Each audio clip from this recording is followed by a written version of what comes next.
9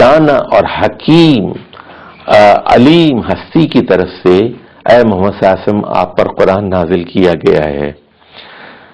قرآن کی ایک خصوصیت یہ بیان کی گئی کہ یہ بنی اسرائیل کے اختلافی مسائل میں صحیح اور بے لاگ بات بتاتا ہے۔ ان ھذا القرآن یقص علی بنی اسرائیل اکثر الذی ھم فیہ یختلفون، جہاں جہاں ان کی تحریفات ہوئی ہیں ان کی تحریفات کا پول کھول دیتا ہے، اور اللہ کی ذات ہی قابل تعریف ہے، وہ بہت جلد ایسی آیات ظاہر کرے گا جس سے مشرکین مکہ جان لیں گے کہ نبی کریم صلی اللہ علیہ وسلم کی دعوت قرآن برحق ہے۔ چنانچہ فرمایا گیا کہ وَقُلِ الْحَمْدُ لِلَّهِ سَيُرِيكُمْ آيَاتِهِ فَتَعْرِفُونَهَا۔ اسلام کے سلسلے میں سورۃ النبل کے اندر 4 اصولی باتیں بیان کی گئی ہیں۔ پہلی بات یہ کہ حضرت سلیمان نے ملکہ سبا کو دھمکی دی تھی کہ میرے اوپر بڑائی کا مظاہرہ مت کرو، سیدھے طریقے سے مسلمان بن کر میرے پاس حاضر ہو جاؤ، وَأَتُونِي مُسْلِمِينَ۔ دوسری بات یہ بیان کی گئی کہ جب ملکہ سبا نے اسلام قبول کر لیا اور حضرت سلیمان کے ساتھ مسلمان ہو گئی تو جو الفاظ آئے ہیں اس میں بتایا گیا کہ وہ کہتی ہے وَأَسْلَمْتُ مَعَ سُلَيْمَانَ لِلَّهِ رَبِّ الْعَالَمِينَ، میں حضرت سلیمان کے ساتھ مل کر جھک گئی ہوں، سر تسلیم خم کر چکی ہوں رب العالمین کے سامنے جو پوری کائنات کے نظام کو چلانے والا ہے۔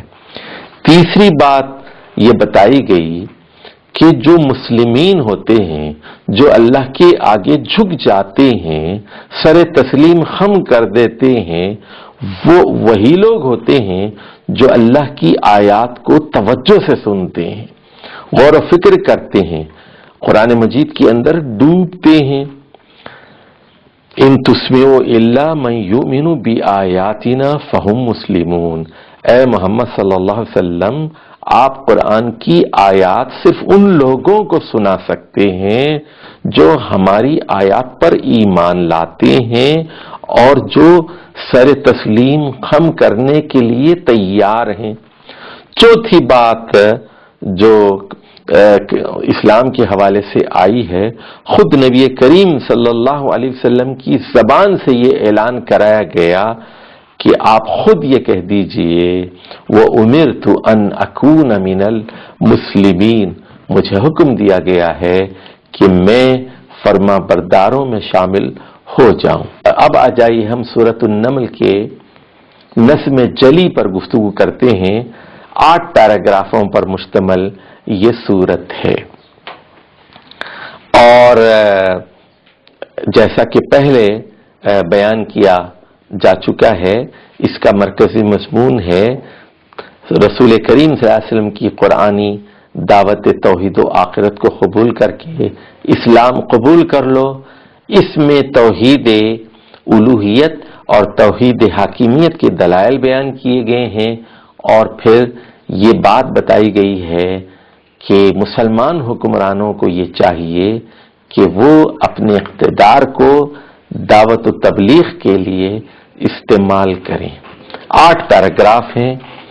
پہلا پیراگراف ابتدائی 6 آیات پر مشتمل ہے، یہ تمہیدی پیراگراف ہے۔ دوسرا پیراگراف 7 سے 14 آیات پر مشتمل ہے، اس میں حضرت موسیٰ علیہ السلام کی دعوت توحید اور حاکمیت کا تذکرہ ہے، اور طاغوت یعنی فرعونی حکومت کے خاتمے اور اس کے انجام کا ذکر ہے۔ تیسرا پیراگراف آیت نمبر 15 سے لے کر 44 تک حضرت سلیمان علیہ السلام کی حکومت اور ان کی داعیانہ سرگرمیوں کے تذکرے پر مشتمل ہے کہ کس طرح وہ یمن کی ملکہ سبا کو اسلام کی دعوت دیتے ہیں، جس کے نتیجے میں وہ مسلمان ہو جاتے